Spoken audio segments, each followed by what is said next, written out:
Viewers, இன்றைக்கி வந்து நான் சுட்ட கத்திரிக்காய் புளி ரசம் வைக்க போகிறேன். இந்த சுட்ட கத்திரிக்காய் புளி ரசம் எப்படி வைக்கலான்றதை பார்க்கலாம். நான் வந்து ஒரு கம்பி எடுத்துக்கிறேன். இதோ இந்த மாதிரி ஒரு கம்பி எடுத்துக்கிறேன். அதில் இந்த கத்திரிக்காவை குத்திக்கிறேன். ஒரு சிலர் வந்து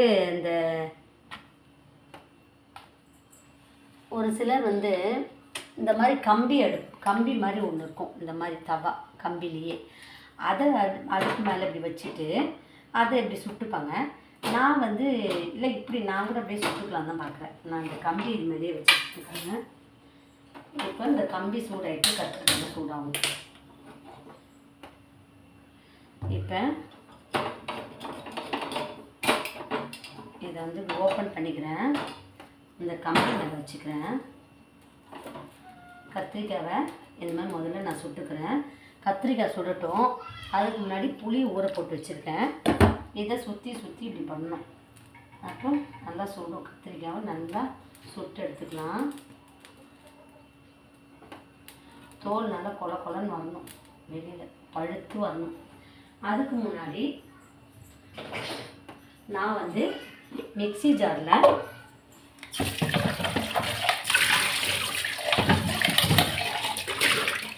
கத்திரிக்காயை அப்படி சுட்டு திருப்பி சுட்டுக்கிடணும்.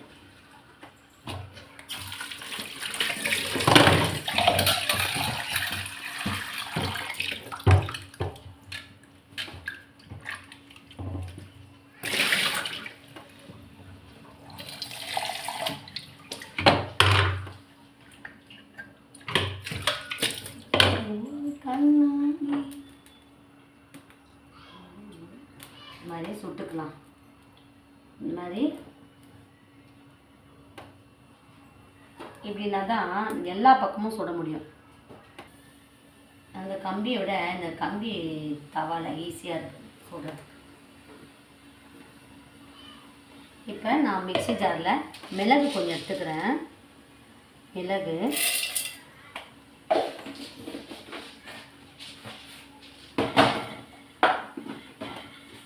அடுத்தது வந்து நான் வந்து ஜீரகத்தூள் கொஞ்சம் எடுத்துக்கிறேன். என்கிட்ட ஜீரகம் இல்லை, அது பதில் தூள் தான் இருக்குது. அதனால ஜீரகத்தூள் கொஞ்சம் எடுத்துக்கிறேன். அடுத்தது வந்து நான் கொஞ்சம் ரசப்பொடியும் அதில் போட்டுக்கிறேன். மிக்ஸி ஜார்லேயே ரசப்பொடி போட்டுக்கிறேன். அடுத்தது பூண்டு. இந்த பாருங்க, நல்லா கத்திரிக்காய் சுட்டுக்கலாம். அவ்வளோ டேஸ்ட்டாக இருக்கும் கத்திரிக்காய் ரசம். சின்ன வயசில் தான் நான் சாப்பிட்ருக்கேன் கத்திரிக்காய் ரசம். எங்கள் அம்மா அடுப்பில் சுட்டு செய்து தருவாங்க. இப்போ நான் அடுப்புலாம் பற்ற வைக்க முடியாது, அதனால் கேஸ் ஸ்டவ்லேயே இது மாதிரி சுட்டுக்கிறேன். பூண்டு கொஞ்சம் போட்டுக்கிறேன். இது அப்பப்போ ஆனால் திருப்பி விடணும். ஒரே இடத்துலையே வேக விடக்கூடாது, இல்லைன்னா கரிஞ்சிரும். திருப்பி விட்டுக்கிட்டே இருக்கணும்.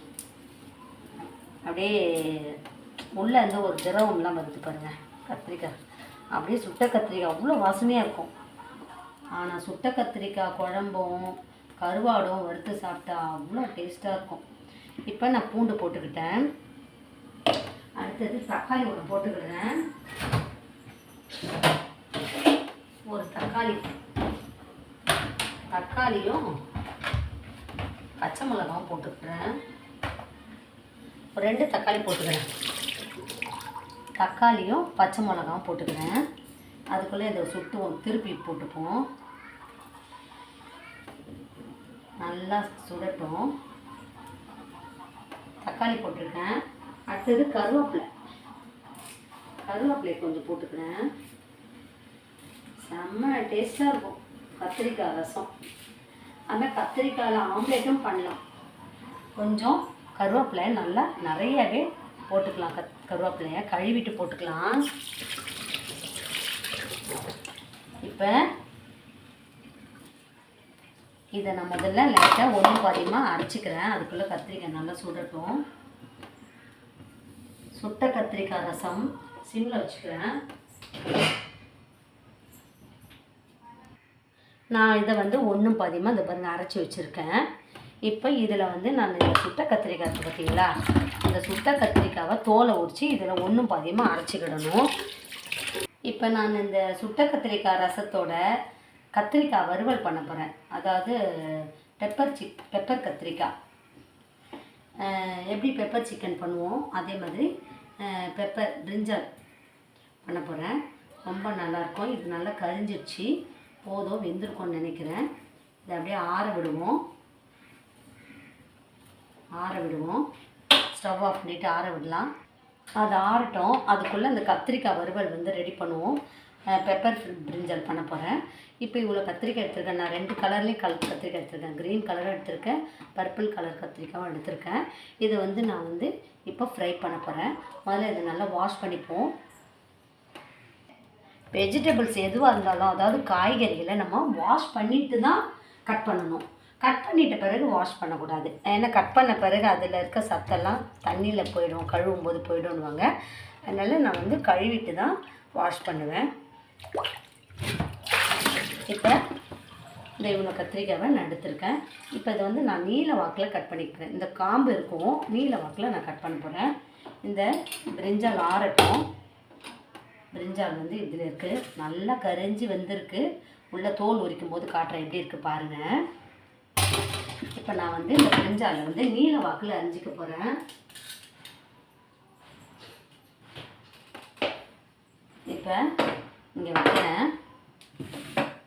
நல்லா நீல வாக்கில் அழகாக அரிஞ்சிக்க போகிறேன்.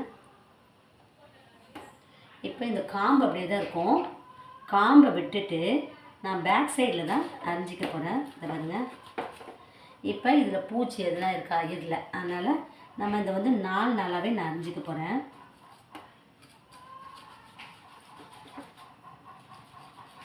இந்த பாருங்கள். இப்போ நான் 4 அரிஞ்சிருக்கேன். இதில் சுத்தமான கத்திரிக்காய் இருக்குது, எந்த சொத்தையும் இல்லை. இது வந்து நான் தண்ணிக்குள்ளே போட்டு வச்சுக்க போகிறேன். தண்ணியில் போட்டு வச்சாதான் நிறம் மாறாமல் இருக்கும். அதனால நான் வந்து தண்ணியில் போட்டு வச்சுப்பேன் கத்திரிக்காயை. இல்லைன்னா கருத்துரும். அரிசி கழுவுன தண்ணியில் போட்டால் இன்னும் நல்லது. இப்போ நான் வந்து ஒயிட் ரைஸ் ஏற்கனவே பண்ணிட்டேன், அதனால் நான் வந்து சாதா தண்ணியில் தான் போட்டு வச்சுக்கிறேன். இப்போ இந்த கத்திரிக்காயும் நல்லாயிருக்கு. இந்த மாதிரி எல்லா கத்திரிக்காயையும் இந்த மாதிரி காம்போடையே வச்சுக்கிடணும். ஒரு கத்திரிக்காய் எடுத்து சாப்பிட்ணும், அப்போ டேஸ்ட்டாக இருக்கும். பிரிஞ்சாலெலாம் கட் பண்ணி வச்சிட்டேன். இப்போ நான் வந்து வெங்காயம் கொஞ்சம் நறுக்கி வச்சுக்கிறேன். அப்போ தான் ஃப்ரை பண்ணும்போது நல்லாயிருக்கும். கொஞ்சம் வெங்காயமும் போட்டு ஃப்ரை பண்ணால் ரொம்ப நல்லாயிருக்கும். நான் ஒரு வெங்காயம் எடுத்துக்கிறேன். இதுக்கு தக்காளிலாம் தேவையே இல்லை, வெறும் பெப்பரும் ஆனியன் தான். பெப்பர், ஆனியன், கருவேப்பிலை, அவ்வளோதான். அந்த பெப்பர் காரம் தான் இந்த பிரிஞ்சால். அதோட மஞ்சத்தூள் அவ்வளோ போட்டு பண்ணாலே போதும். அந்த கத்திரிக்காய் ரசத்துக்கு இதை நீங்கள் செய்து சாப்பிட்டு பாருங்கள், அவ்வளோ டேஸ்ட்டாக இருக்கும். நல்லா இன்னும் சாப்பாடு வேணும்னு கேட்கும். இப்போ நான் வந்து வெங்காயத்தை இந்த மாதிரி அரிஞ்சு வச்சுக்கிட்டேன். போதும் இந்த வெங்காயம். எனக்கு வந்து கத்தியில் நல்லா அறிய வரும், அருவாமனையில். கத்தியை விட அருவாமனையில் நல்லா அறிவேன். இப்போ வந்து நம்ம இந்த சுட்ட கத்திரிக்காய் எந்த பதத்தில் இருக்குதுன்னு பார்ப்போம். இப்போ இதை பாருங்கள், நல்லா ஆறிடுச்சு. இதை பாருங்கள், தோலை உரித்தா நல்லா பழமாக வருது பாருங்கள். அவ்வளோ அழகாக வருது பாருங்கள். தோலை உரித்தோடனே அவ்வளோ அழகாக வெந்திருக்கு. அப்பா, வாசனை அவ்வளோ சூப்பர் வாசனை. இப்போ நான் வந்து இது எதில் போட்டுக்க போகிறேன், மிளகு சீரகம் அரைச்சி வச்சால மிக்ஸி ஜார், அந்த ஜாரில் இந்த கத்திரிக்காயையும் போட்டுக்க போகிறேன். இந்த 2 கத்திரிக்காயையும் அதில் தான் போட போகிறேன். சுட்ட கத்திரிக்காய் ரசம் நீங்கள் செய்து சாப்பிட்டு பாருங்கள். இன்றைக்கி இந்த கார்த்திகை மாதம், இன்றைக்கி இது கொஞ்சம் ரொம்ப கரியாக இருந்ததுனால கழுவிட்டேன். இப்போ இதையும் இந்த மிக்ஸி ஜாரில் போட்டுக்கிறேன். இதை இப்போ நான் வந்து 1 பாதியமாக அரைச்சிட்டு போகிறேன். இதை வந்து வாஷ் பண்ண போட்டுருவேன், ஏன்னா கறி படிஞ்சிருக்கு. சிக்கன்லாம் பண்ணும்போது அதில் தான் பண்ணுவேன். இப்போ நான் இதை வந்து 1 பாதியமாக அரைச்சிட்டு வந்துடுறேன். இதை பாருங்கள், அரைச்சிட்டேன். இப்போ நான் வந்து ரசம் பண்ண போகிறேன். ரசத்துக்கு புளியை கரைச்சி வச்சுக்க போகிறேன்.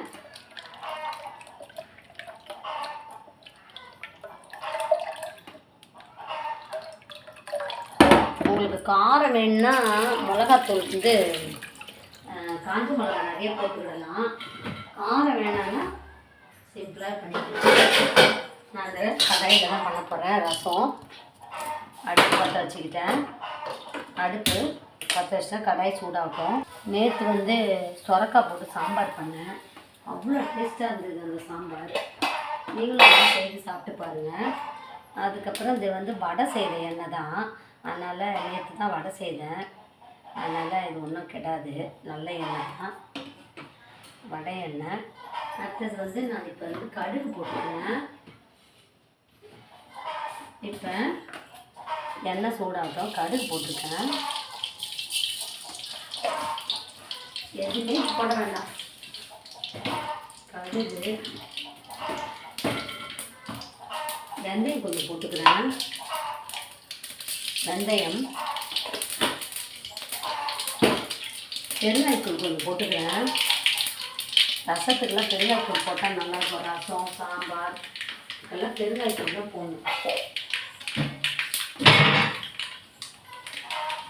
இதில் வந்து கருவேப்பிலை, காஞ்ச மிளகா அதையும் போட்டுக்கிறேன். காஞ்ச மிளகாலாம் காம்போடே போட்டேன்.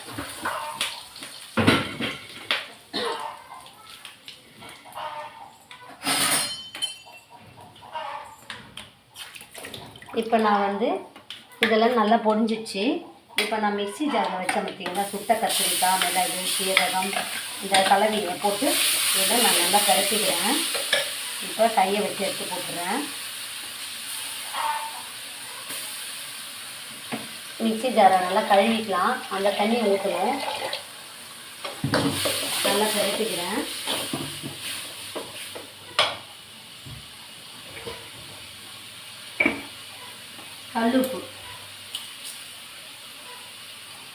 கல்லுப்பு போட்டு நல்லா பதக்கிக்கிறேன் எண்ணெயிலேயே. நீங்கள் செய்து சாப்பிட்டு பாருங்கள் சுட்ட கத்திரிக்காய் ரசம். வேணா மஞ்சத்தூள் கூட கொஞ்சம் போட்டுக்கிடலாம். மஞ்சத்தூளும் ஒரு சிட்டிகை போடலாம். இந்த பாருங்க, கொஞ்சமாக போடுறேன்.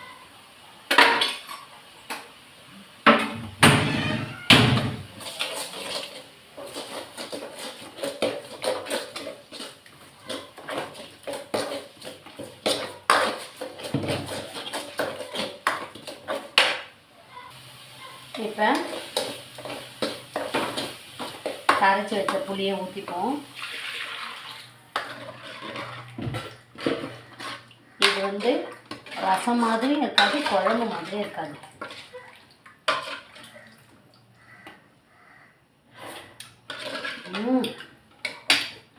செம்ம டேஸ்ட்டு. புளிப்பு அதிகமாக இருந்தால் தண்ணி ஊற்றிக்கலாம், புளி கம்மியாக இருந்தால் புளி கொஞ்சம் கரைச்சி ஊற்றிக்கலாம்.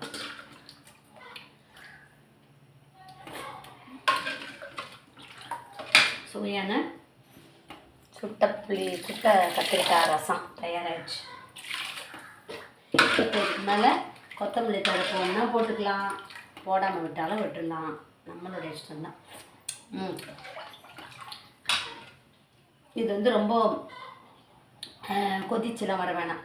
ஏன்னா கத்திரிக்காயும் சுட்டது, வதக்கவும் செய்தாச்சு தாளிக்கும் போது. அதனால் இது ரொம்ப பொங்கி நுரெல்லாம் வர வேண்டாம். இது அப்படியே ஸ்டவ் ஆஃப் பண்ணிடலாம். இப்போ இது வந்து வேறு பாத்திரத்தில் ஊற்றி வச்சுட்டு இனிமேல் கத்திரிக்காய் ஃப்ரை பண்ணணும். பெப்பர் பிரிஞ்சால். இப்போ உடனே அந்த கட் பண்ணி வச்சுருந்த கத்திரிக்காய் தோல், வெங்காயம் அதெல்லாம் நம்ம உடனே டஸ்ட்பினில் போட்டுடணும். அந்த போட்டுட்டா இடம் நீட்டாகிடும். இப்போ நான் கடாய் வச்சுருக்கேன். இதில் வந்து பெப்பர் பிரிஞ்சால் பண்ண போகிறேன். கொஞ்சம் எண்ணெய் அதிகமாக விட்டுக்கிட்டேன். இதுக்கு தேவை பச்சை மிளகா தான். பச்சை மிளகா ஒரு நான் ஃப்ரிட்ஜிலே போட்டு வச்சுட்டு பச்சை மிளகா வந்து கொஞ்சம் ட்ரையான மாதிரி ஆயிடுச்சு. அதனால் நான் பச்சை மிளகா தான் இதுக்கு யூஸ் பண்ண போகிறேன். பச்சை மிளகாவை நான் வந்து நறுக்கி வச்சுக்கிறேன்.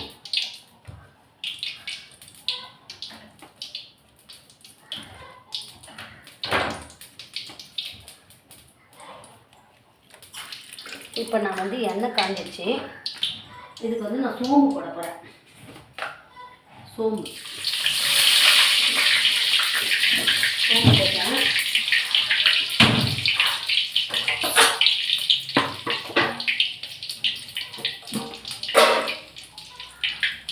சோம்பு போட்டேன். வெங்காயம் கருவேப்பிலை, பச்சை மிளகாய், மஞ்சத்தூள், டர்மரிக் பவுடர், அதான் மஞ்சள் தூள், வதக்கிட்டு போகிறேன்.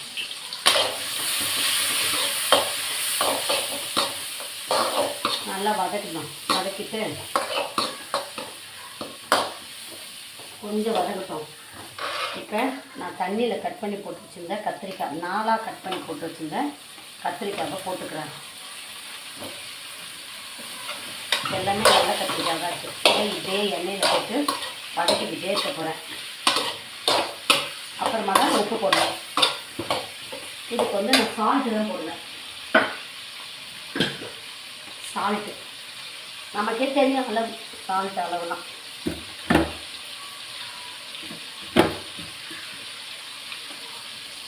இப்போ நான் இதை வந்து எண்ணெயில் இப்படி வதக்கி விட்டுக்கிட்டே இருக்க போகிறேன். கிண்டி விட்டுட்டே இருக்கணும். அப்படியே எல்லா பக்கமும் வேகும் கத்திரிக்காய். எண்ணெயிலே வேகட்டும். பெப்பர் வந்து முழு பெப்பரை மிக்ஸி ஜாரில் நல்லா தூள் பண்ணி போட்டுக்கிடலாம். ரெடிமேடாக இருக்க பெப்பரை, பெப்பர் பவுடர் ரெடிமேடாக இருக்கும் பார்த்தீங்களா, அதையும் போட்டுக்கலாம். எது வேணாலும் போடலாம் இஷ்டம். இப்போ இது வேகணும், உங்களுக்கு இன்னும் நல்லா வேகணும், இதில் எண்ணெயில் வந்து திருப்தியாக இல்லை, நல்லா வெந்தாமல் தெரியலன்னு சொன்னால் கொஞ்சமாக தண்ணி ஊற்றி ஒரு தட்டு போட்டு மூடி வச்சுருங்க. தட்டு போட்டு மூடி வச்சிட்டா அது கொஞ்ச நேரம் கழிச்சு இன்னும் நல்லா வெந்திருக்கும். எப்படி வெந்திருக்குன்னு பார்ப்போம். இந்த கம்பியை விட்டு எடுத்து பார்ப்போம்.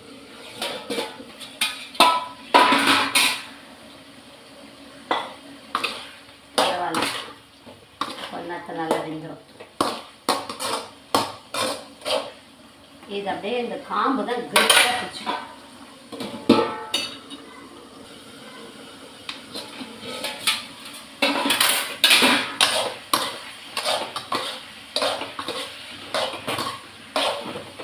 இப்போ இந்த கத்திரிக்காய் செய்த உடனே இதை ஒரு பாத்திரத்தில் மாற்றிட்டு இந்த கடாயில் கொஞ்சமாக சாப்பாடு போட்டு மிக்ஸ் பண்ணி விரசி சாப்பிட்டு பாருங்கள். விரசின சாப்பாடு அவ்வளோ டேஸ்ட்டாக இருக்கும்.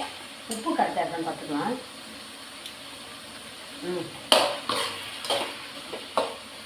கொஞ்சம் தான் வேணும்.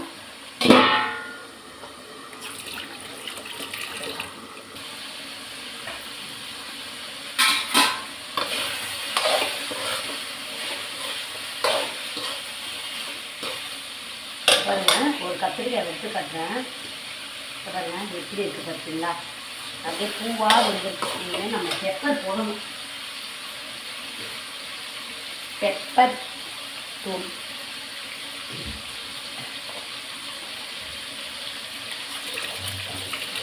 இப்போ நான் வந்து காரத்துக்கு பச்சை மிளகாய் போட்டிருக்கேன். இருந்தாலும் இது பெப்பர் போடும்போது இன்னும் நல்லாயிருக்கும். வாசனை, டேஸ்ட்டு எல்லாம் நல்லா கூடி வரும். நான் 2 ஸ்பூன் அதிகமாகவே நான் போட்டுக்கிறேன் பெப்பர் பவுடர்.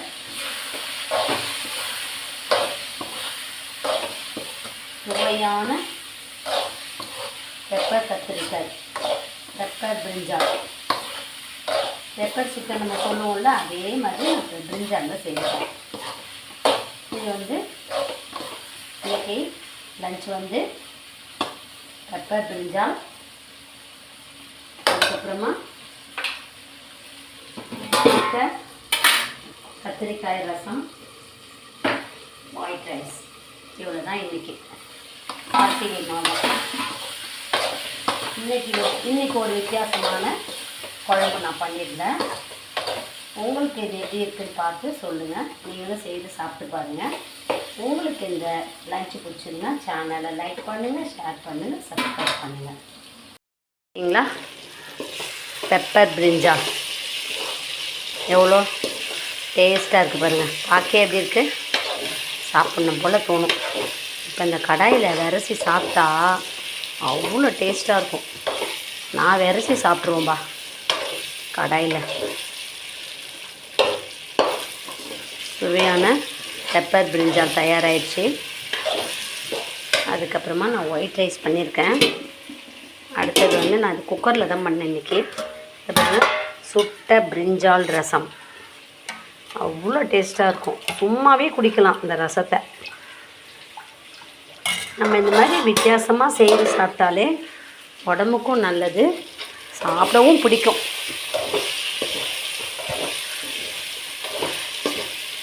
இப்போ நான் அந்த கடாய் வச்சு சாப்பிட போகிறேன், சாப்பாடு கொஞ்சம் போட்டு. அதான் இறந்த பிறகு சுடு தண்ணி தான் குடிப்போம். சமையல்லாம் ஆயிடுச்சு. அப்படியே சுடு தண்ணி ஃப்ளாஸ்கில் போட்டு வச்சுட்டேன்னா அன்றைக்கி ஃபுல்லாக சுடு தண்ணி தான் குடிப்போம். அதனால் அதுவும் ரெடி பண்ணிட்டேன். சமையலும் ஓவர். இப்போ பிரிஞ்சால் எப்படி இருக்குன்னு பார்ப்போமா? பெப்பர் பிரிஞ்சால் நல்லாயிருக்கு. இப்போ வேறு பாத்திரத்தில் மாற்றிட வேண்டியது தான்.